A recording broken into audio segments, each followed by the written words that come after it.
ஒரு வசனத்துக்கு பிறகு இன்னொரு வசனம் என்ன சொல்லுது, அந்த வசனத்தில் எப்படி வந்து அதில் என்ன கருத்தை நுழைச்சிருக்குது அப்படின்றது அந்த நினைவு, அந்த தியானத்தை நம்ம படிக்கும்போதே ஆரம்பிக்கும் போதே நம்ம அந்த மாதிரி ஆரம்பிச்சோம்னா என்ன தூக்கம் வந்தாலும் தூங்க மாட்டோம். அதே மாதிரி தான் ஜெபம் பண்ணுற நேரம் கூட.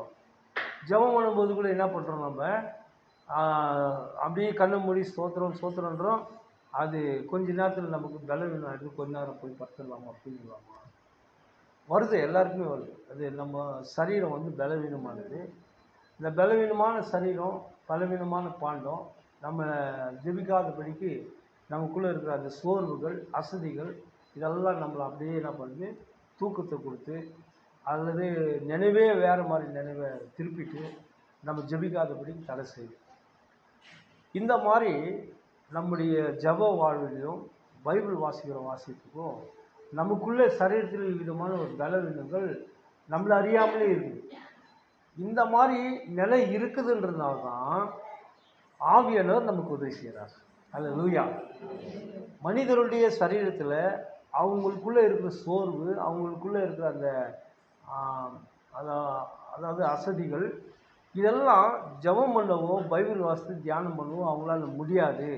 அவங்க பலவீன பாண்டமாக இருக்கிறாங்கன்றதுனால தான் ஆண்டவர் என்ன செய்கிறாரு, நம்மோடு கூட ஜெபத்துக்கு உதவி செய்து நமக்காக பெருமூச்சுகளோடு கூட அவர் வேண்டுதல் செய்கிறவராக இருக்கிறார். இதுதான் அந்த நம்ம வந்து வாசிக்கிறதுலையோ ஜெபிக்கிறதுலையோ நம்ம உறுதியாக இருப்பதற்கு ஒரு ரகசியம், நம்மோடு பரிசுத்த ஆவியானவர் இருக்கணும். வசனம் சொல்கிறது, மாம்சத்துக்கு விரோதமாக ஆவியும் ஆவிக்கு விரோதமாக மாம்சமும். நமக்குள்ளே இருக்கிற இந்த மாம்சம் நமக்குள்ளே இருக்கிற ஆவிக்கு விரோதமாக அது என்ன பண்ணுது, போராடுது. அதே மாதிரி நமக்குள்ளே இருக்கிற ஆவி மாம்சத்துக்கு விரோதமாக போராடுது. இந்த ரெண்டு போராட்டமும் இப்போ நமக்குள்ளே இருக்கிற ஆவி மாம்சத்தை மேற்கொள்ளணும்னு சொல்லிட்டு முயற்சி எடுத்தால் அதை விட ஜாஸ்தி மாம்சம் வந்து இந்த ஆவியை ஒன்றுமில்லாமல் ஆக்கிறதுக்கு அதுக்கு ஒரு பலம் இருக்குது. அதனால் இந்த போராட்டத்தின் மத்தியில் நாம் சரீரத்திலையும் ஆவியிலும் பலம் உள்ளவர்களாக இருக்கணும்னா நம்முடைய ஆவியிலும் நம்முடைய சரீரத்திலும் பரிசுத்த ஆவியானவர் இருக்கணும். அல்லேலூயா.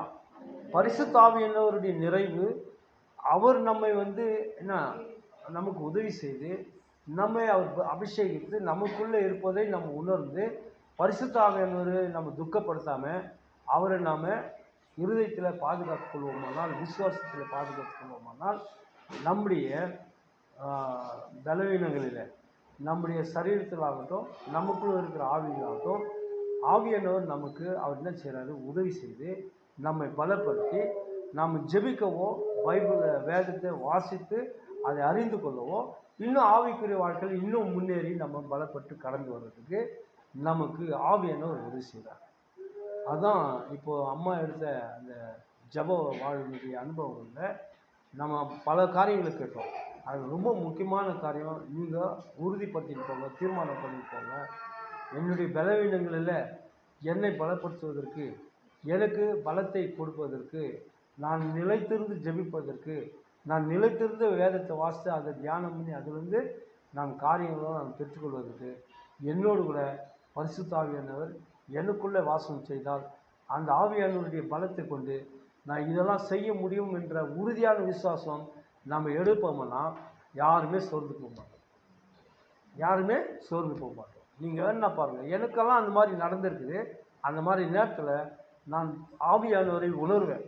ஆண்டவரே எனக்கு உதவி செய்யணும்ப்பா, உம்முடைய வசனத்தில் சொல்லியிருக்கிறேன், எனக்காக பெருமூச்சுகளோடு வேண்டுதல் செய்கிறவராக இருக்கிறேன், பெருமூச்சோடு வேண்டுதல் செய்கிறேன், எனக்காக பலவீனங்களை உதவி செய்வதற்கு நீர் என்னோடு கூட இருக்கிறேன் என்று சொல்லுகிறேன் என்று சொல்லி நான் வாசிக்கும் போதாகட்டும் ஜெபம் பண்ணும் போதாகட்டும் நான் அதை உணர்ந்து நான் செய்யும்போது எத்தனையோ முறை அந்த தூக்கத்தின் ஆவியில் இருந்தோம் பலவீனத்திலிருந்து சோர்விலேருந்து நான் தப்பிக்கப்பட்டிருக்கேன்.